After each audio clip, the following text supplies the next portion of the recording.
Good afternoon, everyone. My name is David Azerrad. I'm the director of the B. Kenneth Simon Center for Principles and Politics at the Heritage Foundation, and I'd like to welcome you to this talk.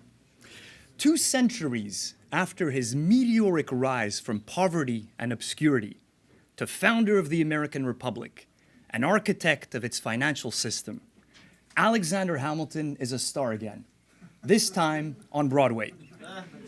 Lin-Manuel Miranda's rap and hip-hop infused Hamilton musical is the hottest ticket in New York these days. Now, while Hamilton mania may be spreading amongst music lovers, it hasn't fully caught on the right. Many conservatives and libertarians continue to view Hamilton with suspicion, if not hostility. The old Jeffersonian accusation that Hamilton was a closeted monarchist has now given way to the charge that he's an open advocate of big government. What Hamilton defended as energetic government, critics on the right now say is actually just straight up big government, or at least the beta version of it, a direct forerunner of what the progressives and liberals would build in the 20th century. So what are we on the right to make of Alexander Hamilton's legacy? Does he belong in the founding pantheon? Is he within the mainstream of American constitutional conservatism? Or did he cross the line and betray the very founding principles he claimed to vindicate? To help us make sense of his legacy, we have with us here today at the Heritage Foundation 3 very fine scholars, Carson Holloway, Brad Watson, and Darren Staloff. Up first, to defend Hamilton's conservative bona fides, will be Carson Holloway. Carson is a visiting fellow in American political thought here at the Heritage Foundation and also an associate professor of political science at the University of Nebraska, Omaha. He's the author of a recently published First Principles essay that is available outside if you haven't picked up a copy, entitled Alexander Hamilton and American Progressivism. And he's also the author of a forthcoming monograph on the Hamilton-Jefferson debates in the first Washington administration to be published by Cambridge University Press in the fall. Carson will be followed by Bradley Watson, who, how shall I put it, doesn't share Carson's enthusiasm for Hamiltonian statesmanship. Brad is the Philip M. McKenna Chair in American and Western Political Thought at St. Vincent College in Pennsylvania, where he's also the co-director of its Center for Political and Economic Thought. He's the author and editor of many books. His next volume will be an anthology entitled Progressive Challenges to the American Constitution, A New Republic, ? Also to be published by Cambridge University Press. Last but not least is Darren Staloff, who is a professor of history at the City College of New York, where he teaches in the Honors College. His most recent book is entitled Hamilton, Adams, Jefferson, The Politics of Enlightenment and the American Founding. So each presenter will speak for 8 to 10 minutes. They'll then have an opportunity to respond to one another's comments before taking questions from the audience. Carson? All right, thank you, David, and thanks to all of you for coming. I was working hard last night to put my remarks into the form of a hip-hop rap. David told me it was not necessary or desirable. So I'll just tell you instead about my paper, which is a defense of Hamilton against this charge that he's a kind of proto-progressive. You see this claim made sometimes by conservatives or libertarians who complain that Hamilton was a big government man, and he therefore set the stage for the problems we now confront. Sometimes you see it, too, from progressives today or liberals who want to find a kind of founding-era toehold for their vision of expansive government.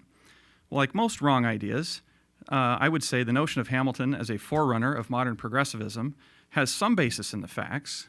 The basis would be that he was, in his time, the leading proponent of a broad interpretation of the national government's powers and an advocate of active or energetic national government.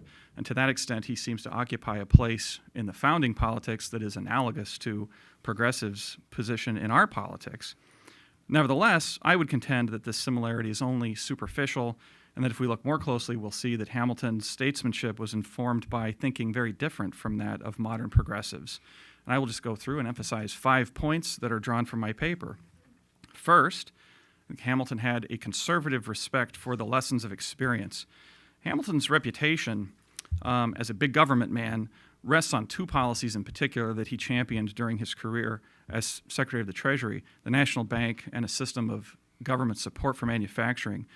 Hamilton did not, I find, argue for those things as a progressive would.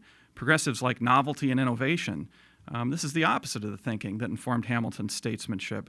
He instead looked at the experience of established, successful, powerful commercial nations, like Great Britain, for example, and wanted America to be like them. Hamilton is sometimes criticized as an Anglophile, as if he wanted America to be subservient to Great Britain.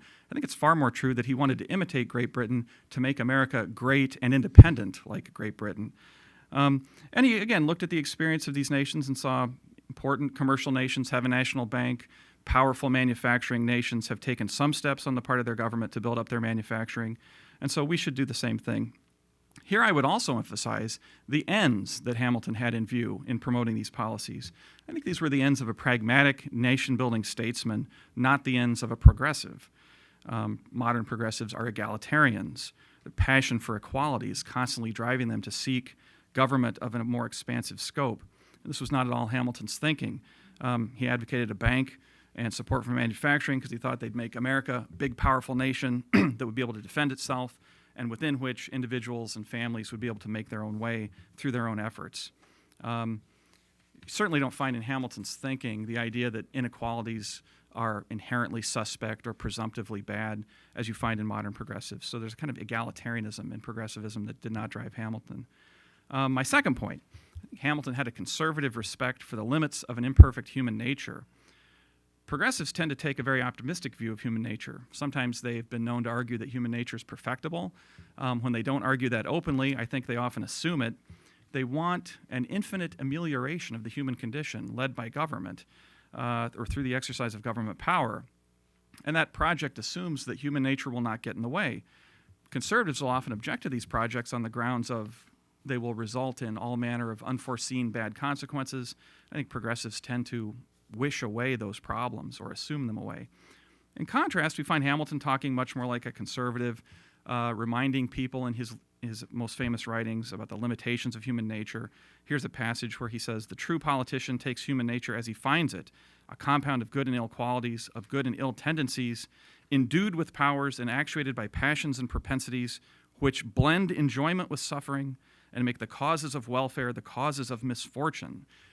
I lend special emphasis on, or lay special emphasis on that last remark, his awareness that things that are good are perverted to bad ends by human nature. There's a certain, I wouldn't say fatalism, but sobriety about the human condition that restrained his expectations of politics. Third, I think Hamilton respected the limits imposed by the Constitution on the national power. In his day, Hamilton was accused by important men like Jefferson and Madison of trying to destroy limited government through perverse readings of the federal powers, especially the Necessary and Proper Clause and the General Welfare Clause in the Constitution. And those claims, which they pressed pretty hard, are, I think, the source of contemporary views that Hamilton was an enemy of limited government. I don't want to get into the specific arguments here, although we could discuss them in Q&A or later. But I would just say this simple point, which I think is an important one. Hamilton responded to those criticisms by arguing as hard as he could that the things he advocated were, in fact, constitutional. He did not behave as if questions of constitutionality were unimportant or, again, sometimes you find contemporary progressives simply saying, well, the Constitution's not suitable to the kind of country we have anymore. And Hamilton never argued like that. And in fact, even though we know from some of his personal opinions expressed at the convention, he probably would have preferred a more powerful government than the Constitution established, but at the same time, he was a man of honor who had agreed to try to maintain the government that the Constitution established, and he always tried to argue as if, and I think he was sincere, there were grounds for what he wanted to do. So this was not really a disagreement about whether there should be limited government, but a disagreement about how to understand the limits of those government. And I should add here at the end of this section, also made the argument that contrary to what Jefferson and Madison said, his readings of the Necessary and Proper Clause and the General Welfare Clause did not result in unlimited government power, but he tried to draw limits from his interpretation of those passages. A fourth point, Hamilton respected separation of powers and federalism.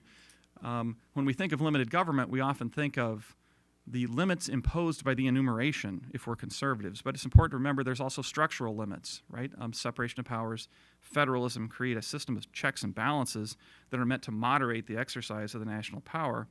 And it is characteristic of contemporary progressives that they express their dissatisfaction with these systems of checks and balances, either because they want increasingly centralized power as a manifestation of their egalitarianism. They don't like federalism because things cannot be managed uniformly, and uniformity of management is important to egalitarianism. With regard to separation of powers, of course, there's the famous remarks of Woodrow Wilson in criticism of separation of powers because they make his brand of energetic government difficult, the kind of government where the government is the leader of the society and leading the society to progress. Hamilton, in contrast, I think was well within the founding consensus in defending separation of powers and federalism. Now again, in the context of his statesmanship, he pressed for an expansive interpretation of the executive power in the realm of foreign policy. That got him criticized by Jefferson and Madison. But even in the context of making that argument, he admitted there were limits and that Congress had countervailing powers in foreign policy that had to be respected and the executive could not override. It is true that Hamilton admitted in his writings that he was interested in building up the power of the federal government and not the power of the states, but that was based upon his prudential judgment of the facts at the time, that this was a new country that had just moved from a confederation to a new form of government that was no longer a confederation, although it was not a fully national government. And he thought in that context the states were too powerful and the federal government needed to be built up. And I don't think we would find in that a precedent for the kind of unending expansion of federal power at the expense of states that we see with contemporary progressives. And then finally, and very importantly, fifth, I would say Hamilton respected the natural rights doctrine on which the founding was based. This is something that modern progressives are often uncomfortable with. They criticize the rights doctrine for being static. They want to believe in an ever-increasing sense of humanity or sense of what government owes to the people. That goes along with ever-increasing governmental responsibilities. Hamilton was very much like Jefferson in believing that the rights doctrine was rooted in the eternal nature of things. There's his famous remark in his early pamphlet, The Farmer Refuted, where he talked about the rights of human nature being written as with a sunbeam in the whole volume of human nature by the hand of the divinity itself, and they can never be erased or obscured by any mortal power. Right? So this sounds very much like what is said in the Declaration of Independence and what all the founders thought about the permanence of the rights doctrine. And finally, I would say Hamilton lived by those principles as a statesman. I think it's very interesting in his dealings with developing a plan for the nation's debts. Think about a country that's just come out of a revolution that owes more money than it can pay. It would not be surprising if it occurred to somebody to say, well, maybe we just won't pay it. All you patriots out there, you got to take one for the team. We're not paying you back. Hamilton never entertained that idea at all. And I think in his report on public credit, you can really see his commitment to the natural rights doctrine. Property is sacred. It has to be respected. Contracts must be respected. Hamilton had to modify the terms of the debt so that it could be paid, but he was very careful to design his plan so that it only appealed to the interests of the creditors, not their necessities in his terms. In other words, they're going to change the terms of the contracts voluntarily because we're going to offer them a new deal, but no one will have to accept the new terms of the contract. And I think that dealing with those problems at that level shows an impressive respect for the rights doctrine. So I would say, in summation, Hamilton did believe in a vigorous exercise of the national power, and he did believe in an ample interpretation of that power, but the ends he had in view, as well as his constitutional, moral, and political assumptions, were more conservative than they were progressive, and were not at all progressive. So thank you. I will now turn it over to Brad. You'll hear the other side of the story.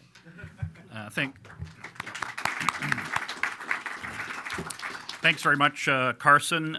Thanks to Heritage, the Simon Center, David Azarad, Danny Doan for all your work in putting this together, for having me. Special thanks to Carson for writing this provocative paper, which he's only given a few snippets of. I highly commend it to you. I gather it's online or available out there for pickup. I'm tasked to respond to this paper, and I wondered if my remarks, being a short response to a paper, needed a title, and I concluded they didn't. But never missing an opportunity to be wordy, I gave them one anyway, which I'll reveal later.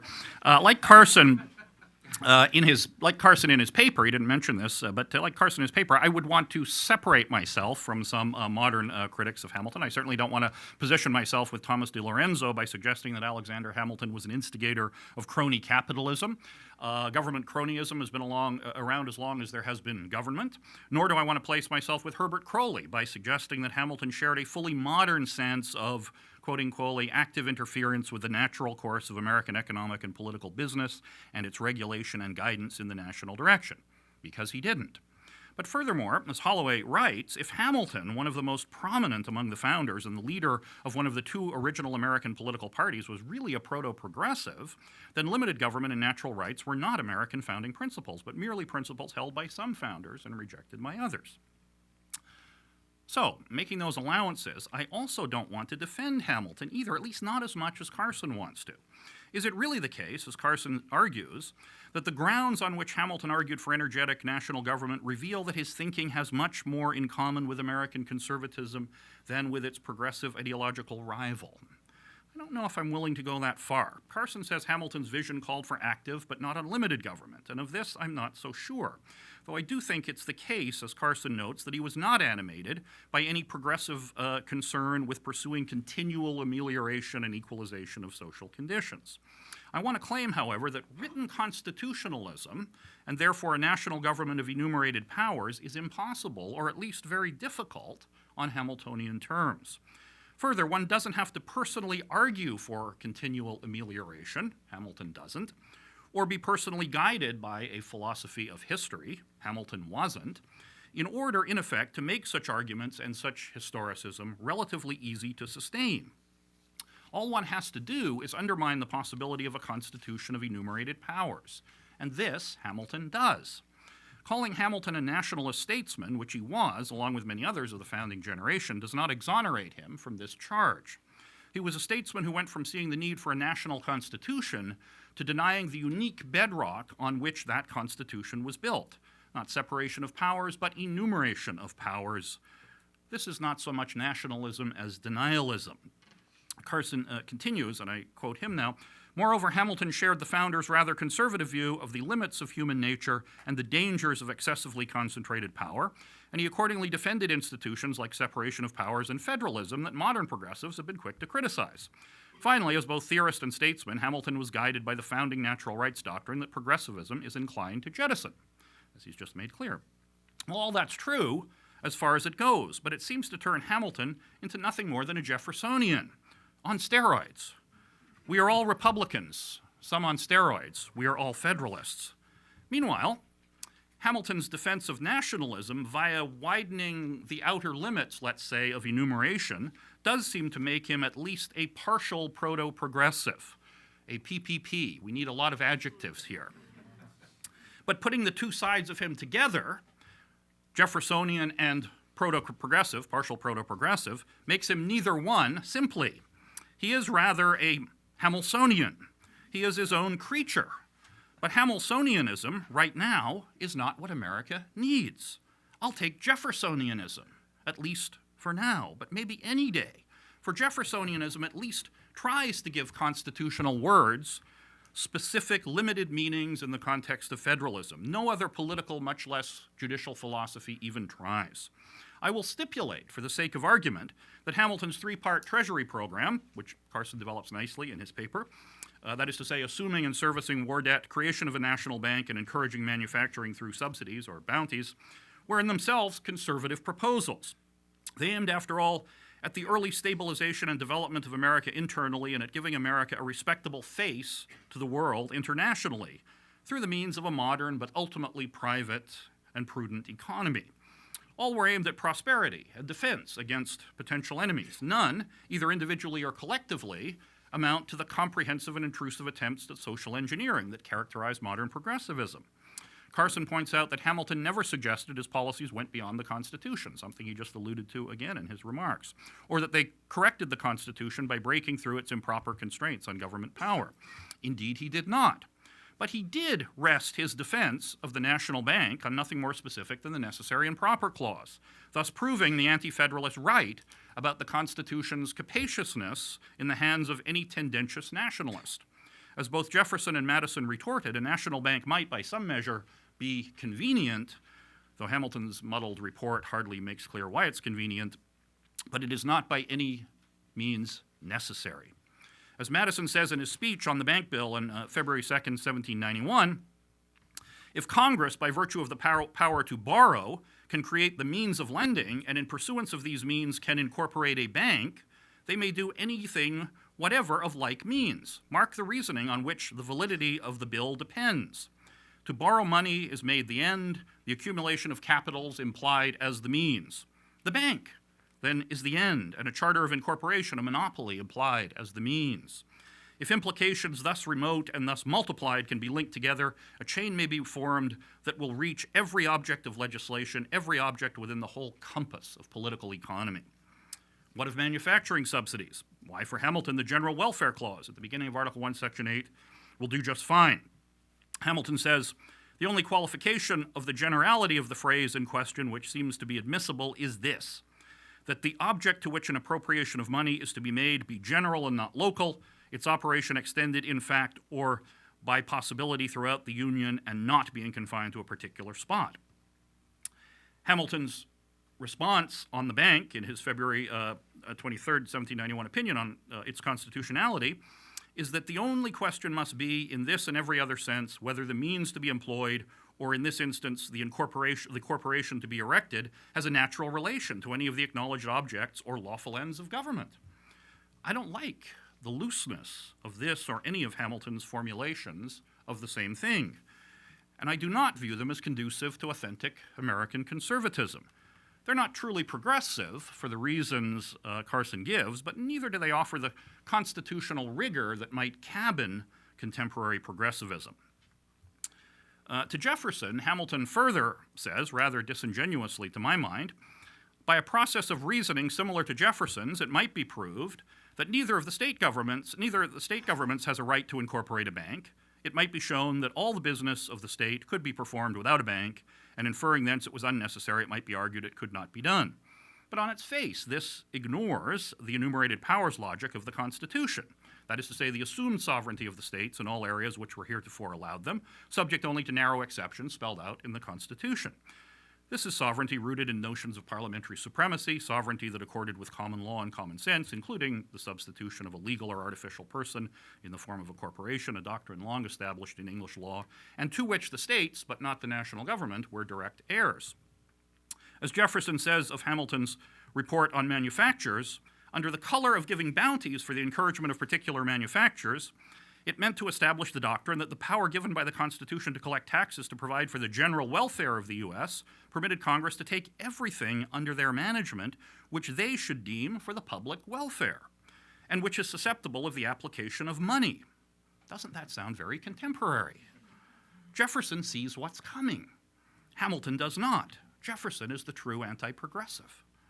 One could almost imagine a malicious, albeit radicalized, Hamiltonian on the Supreme Court, simply characterizing a tax as a tax, something that is clearly not, in order to support a power not enumerated, in order to vindicate something like the plenary authority of the national government to manage the lives of individuals down to the minutest details through the tax code, almost.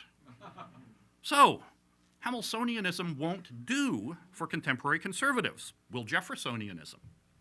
Yes, for reasons that parallel the ones that Carson uses to defend Hamilton.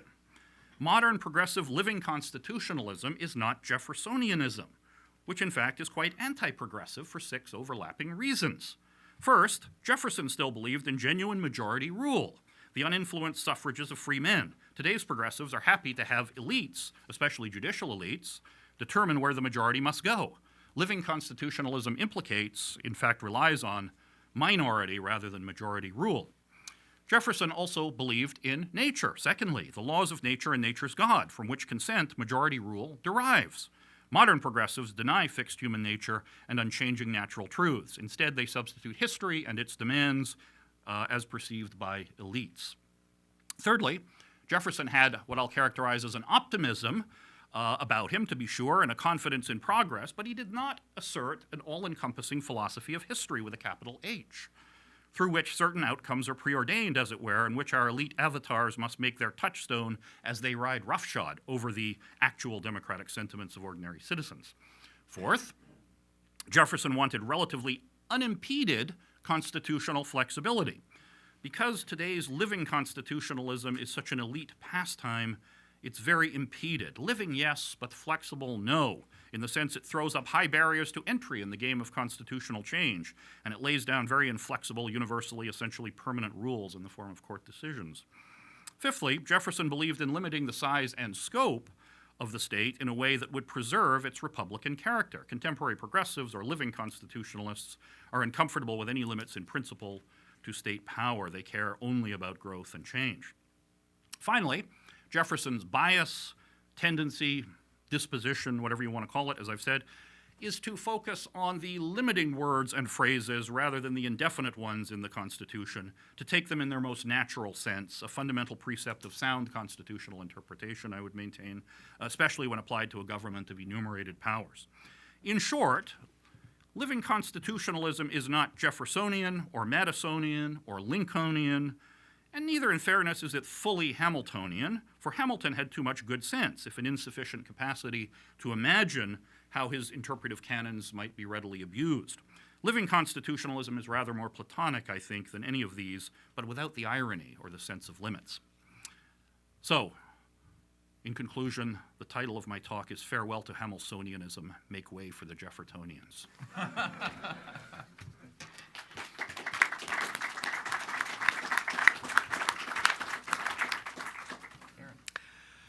Well, that's a tough act to follow, and I take it my purpose here is to give whatever little help I can to Carson in defending poor Alex from the charge of progressivism. Carson's already forcefully argued that Hamilton's promotion of federal power was limited by the Constitution, albeit broadly interpreted, and by ends that were clearly national in nature. He's further demonstrated that Hamilton was committed to the doctrine of natural rights, and rejected the optimistic, if not utopian, view of human nature that so often underwrites progressive politics. This strikes me as an adequate defense in itself, but as a fan of Gotham's favorite founder, I'll offer what little help I can.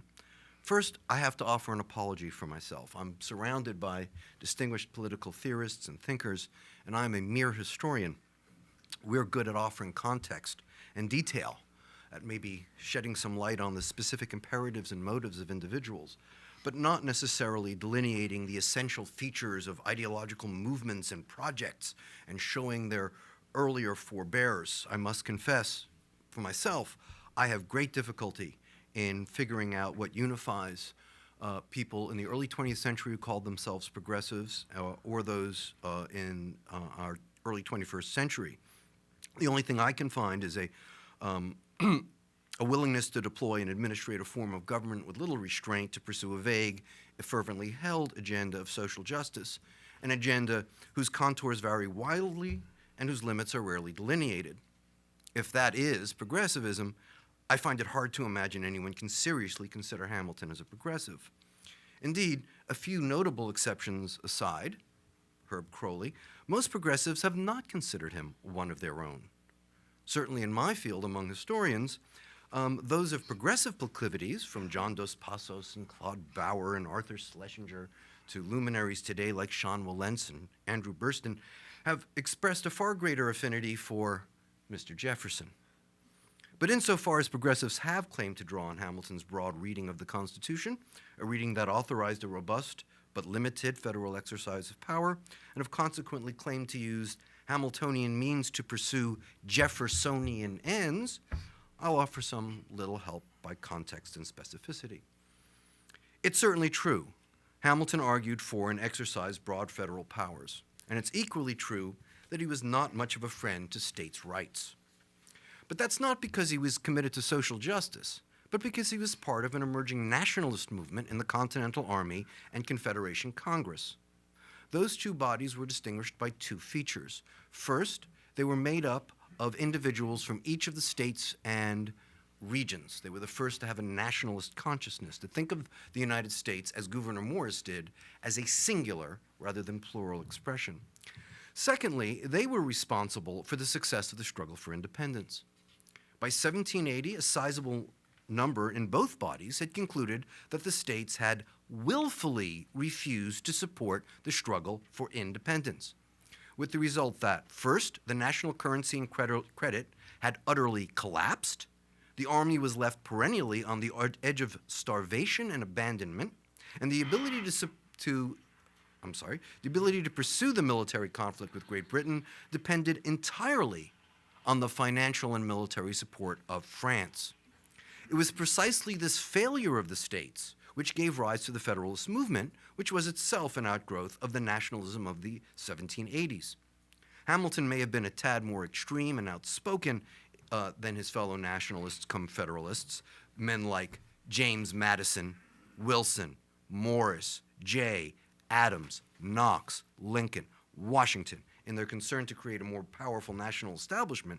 But the differences were small enough that if Hamilton is deemed a partial proto-progressive, then to vary Jefferson's phrase, they were all Federalists, they were all progressives. As Carson has eloquently demonstrated, it was this nationalism that motivated Hamilton's three major initiatives. First, to secure the nation's credit by funding the Revolutionary War debt. Second, to establish a source of emergency finance and monetize the debt through the Bank of the United States. And third, to try to direct some of that newly created capital into industrial and commercial development. Again, to offer some very broad context for these initiatives, it's well to remember that, first, on the eve of the adoption of Hamilton's first Treasury report, federal securities traded at between 25 and 30 cents on the dollar, well below what we would today call junk status. Capital was in extremely short supply. The country was barely slouching out of a deep post-war commercial depression that had driven down farm prices and land values and led to massive foreclosures, and with them, political and violent civil turmoil like Shays' Rebellion. Third, the lack of a manufacturing sector left Americans dependent on the exportation of agricultural goods and raw materials in a transatlantic trade that resulted in a continual drain of capital and specie from the country and left the trade exposed to the superior navies of Great Britain, France, and Spain, our principal rivals. In short, the United States was in the position of a third world country, without the means of defending our trade and shackled with a fiscal regime that's even less credible than that found in contemporary Buenos Aires. Carson has rightly noted that Hamilton's initiatives address these concerns to promote national security and commercial and economic development, and I'm not going to pursue that. What I will pursue is that there was another moral dimension to these initiatives that is equally central to Hamilton's purpose. The funding of our national debt would not only secure our future credit, an act of what Hamilton called the greatest political expediency, but would also answer to what Hamilton called considerations of greater authority. And what were these considerations? These were considerations that, quote, rest on the immutable principles of moral obligation. Hamilton, like Washington, believed firmly that the public debt was a pledge based on the public character and honor of the nation, and the failure to honor those obligations would permanently damage that character. As Hamilton noted in his report on credit, quote, in proportion as the mind is disposed to contemplate in the order of providence, an intimate connection between public virtue and public happiness will be its repugnancy to a violation of those principles. For Hamilton, this moral obligation was particularly acute because, quote, it was the price of liberty. The faith of America has been repeatedly pledged for it, and with solemnities that give peculiar force to the obligation. The Bank of the United States would supply the government with a source of emergency funds and a paper currency that would fill the void left by the nation's shortage of capital for trade and investment. But this, too, had a moral dimension. Rather than eliminate our trade deficit with retrenchment and austerity, easing the credit crunch would serve what Hamilton called a, quote, support of industry. And by this he did not mean manufacturing. What he meant instead was the hard work, the energetic immersion of Americans in productive market activity. For Hamilton, like Franklin and most enlightened American thinkers, industriousness was a distinctly modern virtue that not only contributed to the wealth of nations, but informed the moral character of individuals through the discipline of hard work, self-reliance, and the necessary development of calculation, at least of means ends rationality, indispensable for both commercial life and Republican citizenry. Third, the promotion of industrious effort was also one of the motives that lay behind Hamilton's promotion of manufactures. That was because manufactures and trade opened the prospects for industrious activity for both the landless and for those whose interests and talents were not drawn to agriculture.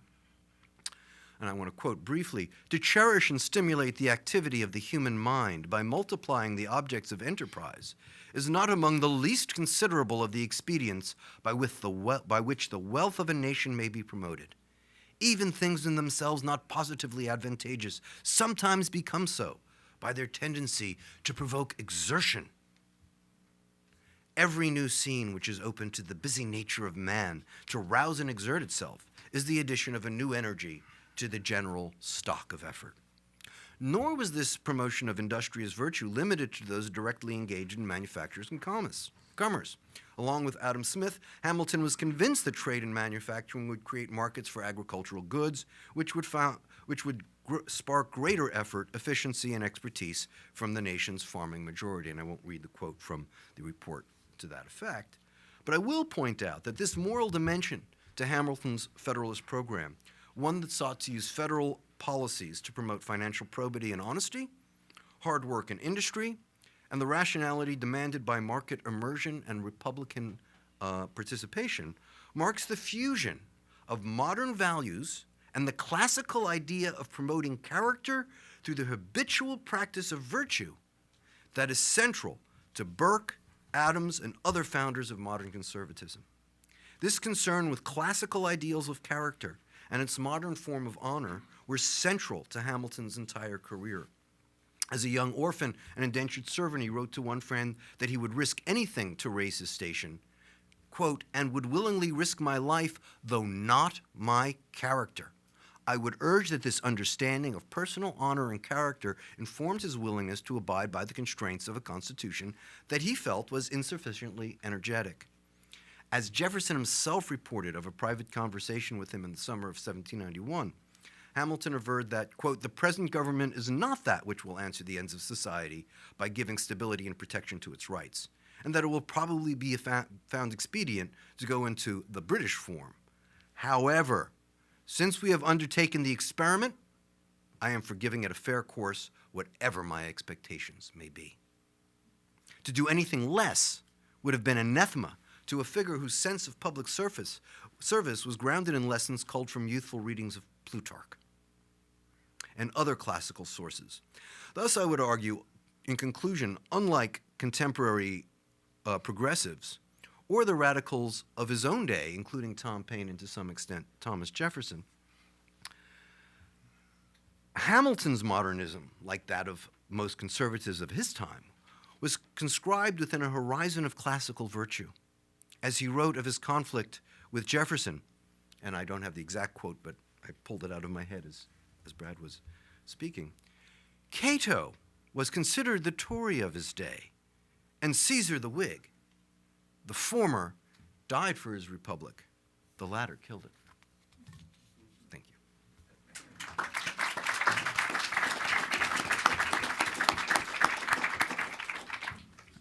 All right, I want to thank both of my fellow panelists. I've enjoyed their remarks very thoroughly. And we do want to leave a lot of time for interaction with the audience, but maybe I'll take a moment to offer a reply to Brad Watson.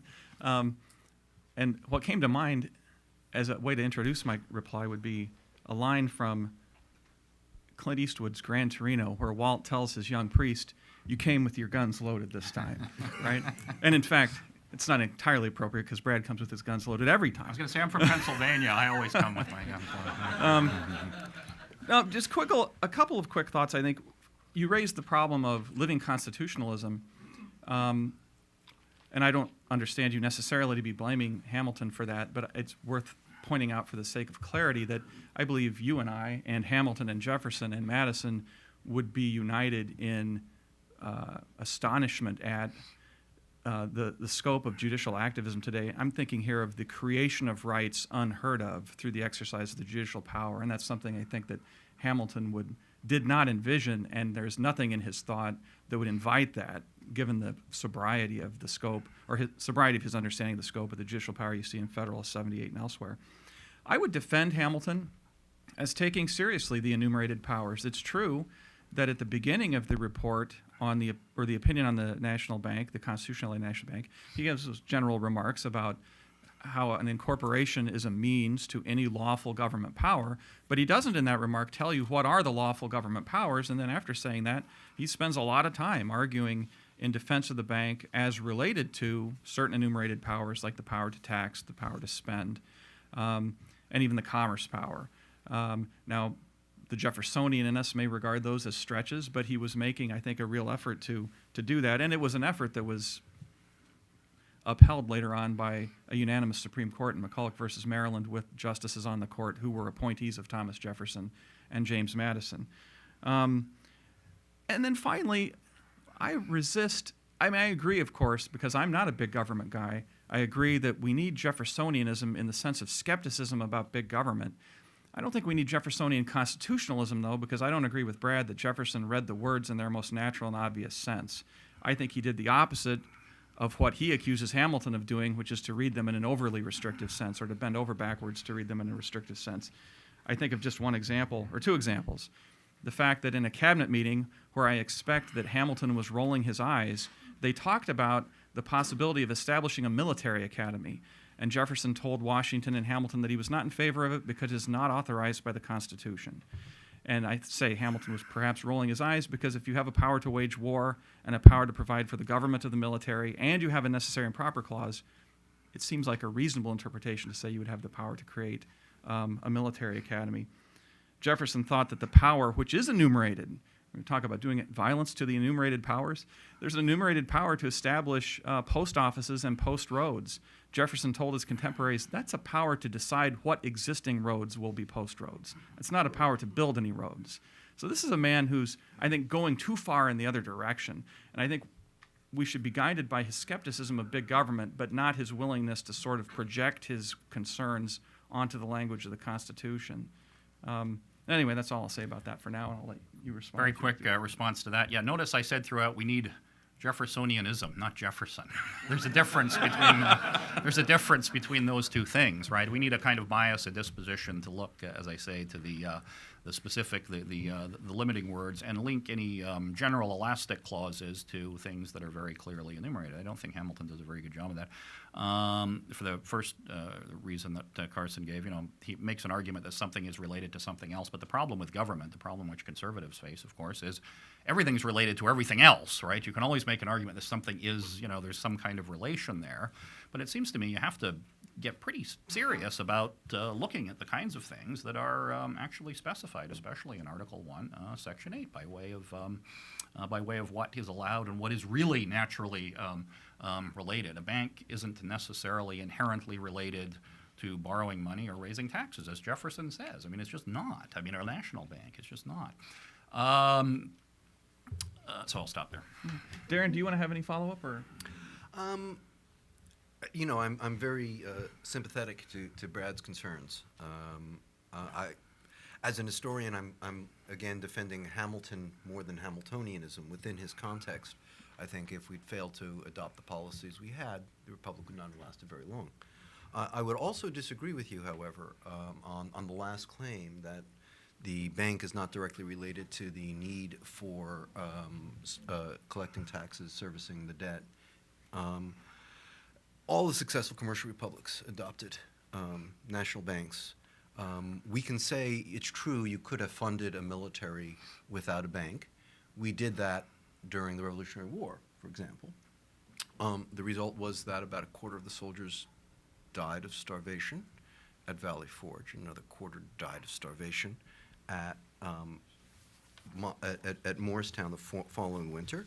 The Continental Army did take the field quite successfully in June 28, 1778, at Monmouth Courthouse in New Jersey, and actually for the first time held its field against the greatest military force in the world, and took the field again over 3 years later because they didn't have the funds to replace the shoes it would have taken to march.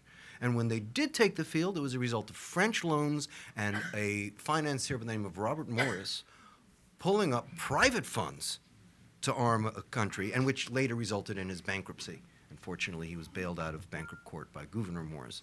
So I would say that, in fact, in terms of practically executing means ends, Hamilton was right, and he didn't sneak anything by. In Federalist 31, he states, disquisitions of every kind, there are certain primary truths or first principles.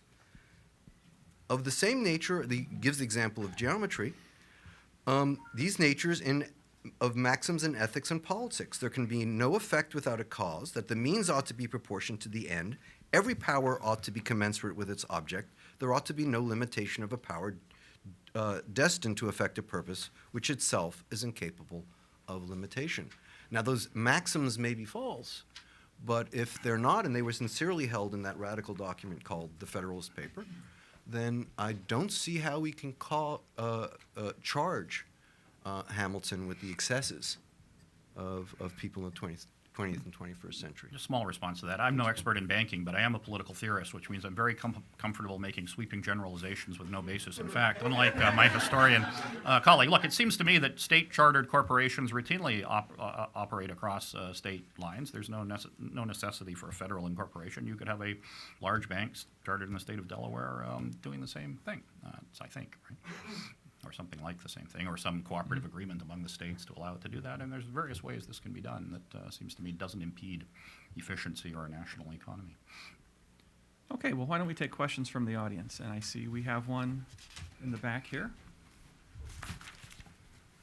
Great, thank you. That was really great and really interesting. And I'm also very glad you had a historian on the panel too.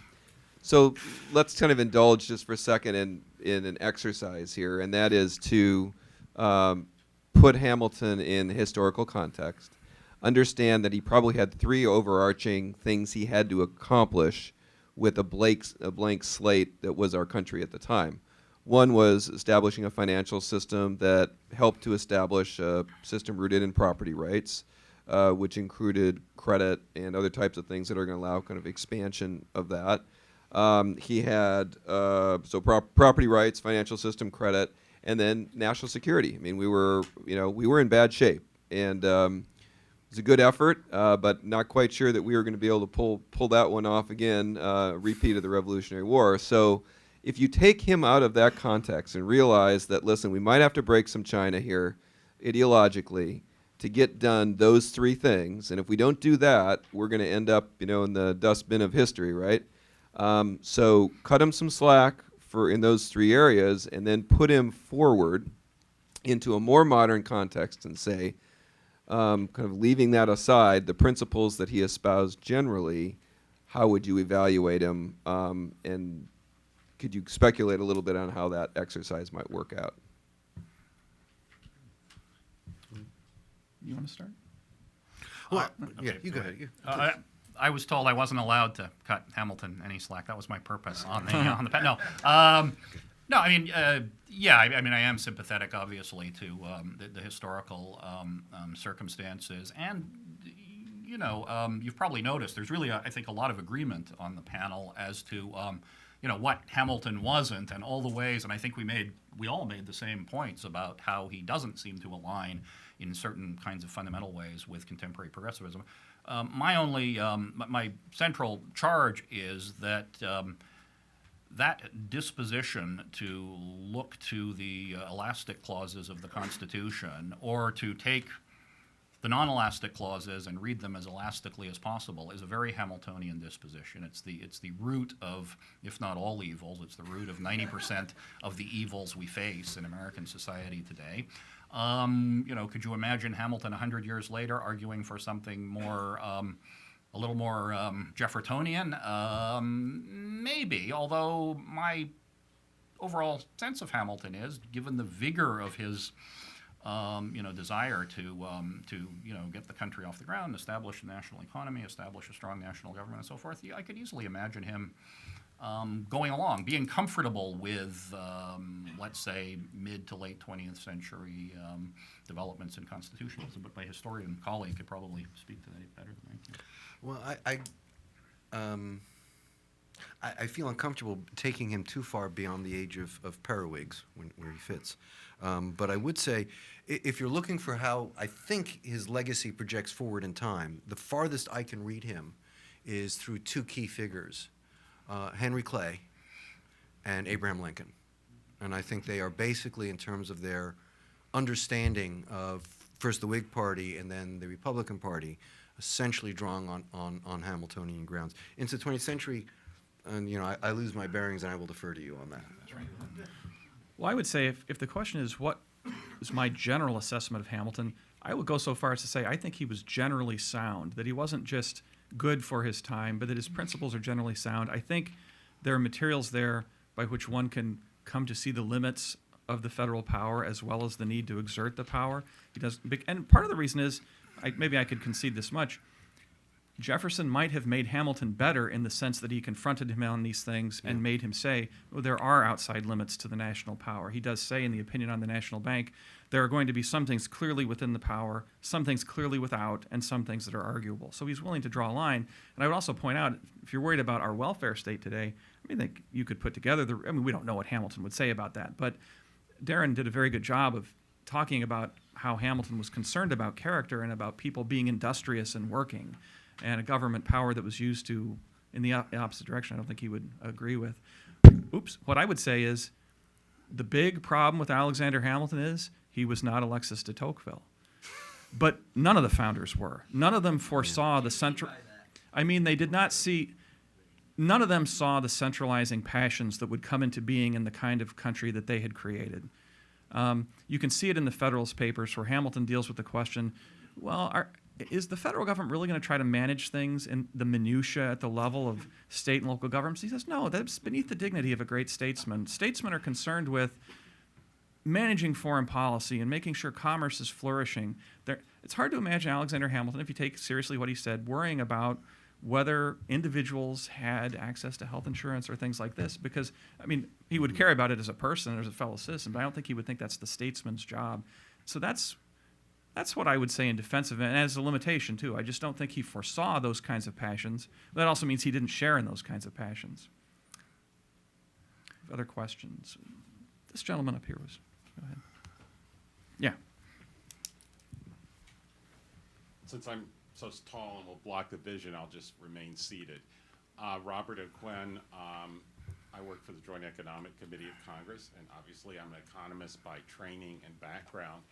One of the things in the debates between Jefferson and Hamilton, particularly the book, I believe, by Forrest McDonald's biography of Hamilton, that would very impress me was how pre-capitalistic or how feudal the American economy and legal system were, American colonies were going into the Revolution, and how Hamilton was really, in a sense, bringing modern capitalism to America in a way that was very upsetting to some of the Jeffersonians, because he was doing away with local monopolies, with practices by which local colonial legislatures would proclaim debt holidays and basically be run in, shall we say, a very third world fashion to a rich local elites. And Jefferson was much more comfortable with that, I think. And I think that this is, in terms of modern conservatism, if we believe and say we really believe in free markets, particularly of us of the more libertarian conservative tradition, I think Hamilton, in some sense, at least in these areas, offers a much clearer vision for a market-oriented economy and the institutions to support a market-oriented economy than Jefferson did. And I would appreciate your comments. And I will add, my bias is I do have a painting of Lincoln, Hamilton, and Ronald Reagan in my dining room, but as a Virginian, not Jefferson. Well, I think Darren can probably give a really great answer to that, but I will just simply say it is interesting to read men calling Hamilton aristocrat who themselves owned human beings. That's all I'll say about that question. Yeah, Go ahead. It is a wonderful biography, and as are all of his works on the Constitution. MacDonald is one of our great treasures, or was one of our great treasures. To be fair to the Jeffersonian perspective, I think it is probably better to take as a representative in that debate Madison, who really did share anxieties about the sort of financial games going on in places like Rhode Island. Nonetheless, it's true, you're right. I mean, Hamilton is trying to establish some early sense of a rule of law. We mentioned in the report on manufacturers, and I thought this was an incredibly intellectually generous act on your part. You mentioned bounties, which is probably the most obnoxious and stupid thing Hamilton came up with. But much of the report on manufacturers are things that are utterly uncontroversial today, like patent law, like security of contract, like temporary protective of tariffs. So it's true, he's trying to build a lot of that architecture. One of the fun things about MacDonald is he defends Hamilton not just by saying he was a great man, by acknowledging that he is running water for stock jobbers on the street, and then points out Americans are all jobbers.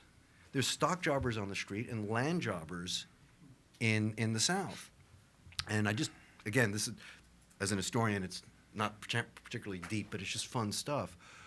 One of the reasons that there was a real resistance to funding the national debt was Northerners bought those securities in the hopes that they would go up. Southerners opposed it because wealthy Southerners made most of their money speculating in Western lands. And because they owned the local legislatures that sold the land, they were able to get deals where they would buy on margin 10% down and use securities to purchase it. And the securities were valued at par, but they were purchased at 25 cents of par. So they were cleaning out their states. If at some point you had to actually pay the full fund rate on those securities, you have to buy the land at market value. And Jefferson came from a speculating background. It did not work out well for him. So, for all of the principle that's evoked on both sides, Hamilton is really refreshing because he writes privately to Washington saying, yeah, they're stock jobbers, but they're land jobbers on the other side. Every trade, there are smart people betting on both sides, long and short.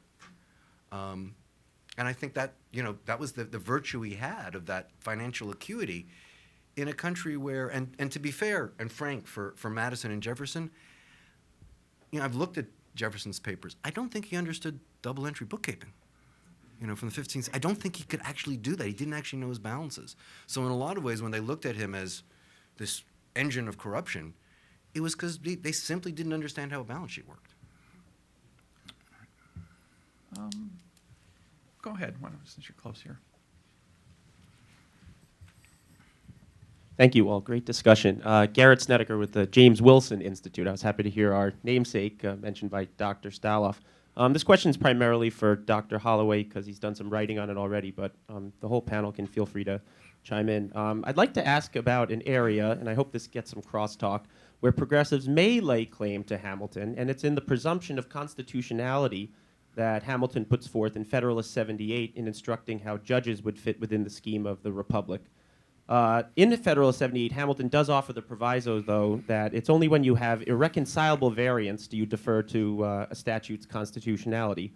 But my question is, why shift the burden onto citizens to defend themselves from duly enacted laws instead of shifting them to the government to prove why those laws are necessary and proper, and for any lawyers in the room, are written with strict scrutiny? And I'll offer one quote from Judge Janice Rogers Brown, who was here at Heritage back in October, giving the Joseph Story lecture.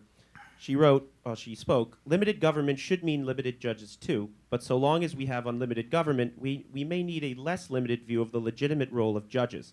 Judges may need to intervene for the sake of individual liberty, and they must sometimes do so with reference to ultimate values. But is there any principled way to limit the source of value? Western civilization's great achievement has been to discover and synthesize a network of principles that jointly undergird individual liberty. That achievement owes fealty to both rationality and sacredness, both Athens and Jerusalem. Somehow, those two sources of value jointly should and must inform the act of judging." Yeah, I tend to think that it's not a great term, judicial restraint or judicial deference. There's maybe a lot of misunderstandings that can go with it. But the core of it is this idea that there's a presumption of constitutionality. And I guess there are two questions. One is, was that the founders' view? And that would be very important for us because as conservatives, we want to live according to American principles. It would be embarrassing in many ways to invent a new principle of judicial review and say the founders' understanding of how the judicial power was to be exercised to be thrown out. And then there's the question of how is it defensible in other terms. And I guess I would defend it in two ways. One is it is the founders' view. I often go back to John Marshall, who's a great Hamiltonian. People could dismiss Marshall, but it's right there, as you say, in Federal 78. Hamilton did not entertain an expansive notion of the judicial power. He didn't think things should be struck down unless they were contrary to, quote, the manifest tenor of the Constitution, or were at irreconcilable variance with the Constitution. Both of those things imply some effort to reconcile and to kind of give the burden of, put the burden of proof on the person challenging the law, right, and to give the benefit of the doubt to the government. Why do that? Because of the right of self-government. I think that's the best answer, or that's the best answer I can think of. The founders were not libertarians. They believed in individual liberty, but what to frame it the way you did and say, well, why should the burden of proof be on the individual rather than the government? I think it's for the founders. It's because the government is the instrument of majority rule, and the people have a right to rule. And individuals have rights. Those rights are specified in the Constitution. Those must be defended. Defending them is not an act of judicial activism. But where they're not clear enough, then you have to defer to what the majority has done through the government. I think that's Hamilton's view. I think it's the founders' view. I think it's the most defensible view. They didn't, but again, they didn't anticipate the rise of the administrative state having such sweeping effects. So. Right. But we have the power. We need to address those things through the ballot box. I mean, I agree with Go ahead. with all of those things. The presumption of constitutionality, in a way, is just the development of the English idea of parliamentary supremacy checked by common law courts, which I don't think we have anymore. That is to say, common law courts occasionally applying principles of equity to correct a piece of legislation that seemed to have an unusually or unpredictably harsh effect, but in the individual case, not making any general claim to strike down that law and all laws like it for all time on the basis of some abstract, proposition abstracted from the Constitution. We have a nominally common law system. If you go to law school, they tell you America's sort of a common law, but it's not really anymore. Our common law court, we don't have common law courts anymore. I don't think we have something more like nocturnal counsel or something where courts just do this stuff. But Carson's right. I mean, the founders were not libertarians. They did make a number of, you might say, assumptions about things, about the idea of self-rule, some kind of legislative supremacy, except in very specific cases of the types that Hamilton, I think, gives examples of. Limited common law courts that might well prevent the application of a law in particular circumstances, but wouldn't go beyond that. And let me add to that, though, what we really need, of course, in this system to maintain some kind of sensible limitation is intelligent legislators who are guided by the Constitution, who are guided by the Constitution, but in order to be guided by the Constitution, I'm going to come back to my hobby horse here. I mean, you have to be kind of a little bit Jeffersonian, right? And notice I'm not even saying Jeffersonian. Of course, Hamilton. There's good sense to what he was trying to do in the particular context of the time to bring together the first two questions. He's owed a lot of deference on that basis. But the emphasis, it seems to me, when you come at it, the bias, the tendency is that the Constitution is a limiting document, not an enabling document. And I think Hamilton comes at it with the idea that essentially it is an enabling document for things that are really, really important for national purposes. That's a big problem. We have to get away from that notion. So that's the gist of my critique of Hamilton, and I hope an answer to your question. I think we have time for one more question. So how about this gentleman? I want to spread it around, spatially. Thank you.